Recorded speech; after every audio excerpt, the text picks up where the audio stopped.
আসসালামু আলাইকুম প্রিয় শিক্ষার্থী বন্ধুরা, সবাই কেমন আছো? আজকে আমরা আলোচনা করব বিদ্যালয়ে পাঠাগার স্থাপনের জন্য আবেদনপত্র। প্রথমেই তারিখ, বরাবর, প্রধান শিক্ষক, পাইকপাড়া ইউজি উচ্চ বিদ্যালয়। এখানে যার যার বিদ্যালয়ের নাম, ফরিদগঞ্জ, চাঁদপুর উপজেলা, জেলা। বিষয়, বিদ্যালয় পাঠাগার স্থাপনের জন্য আবেদন।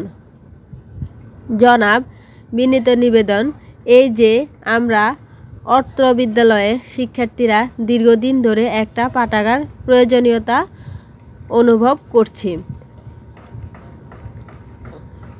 ক্লাসে পড়ার পাশাপাশি বিভিন্ন বিষয় সম্পর্কে জানতে আমাদের বিভিন্ন বই পড়া প্রয়োজন।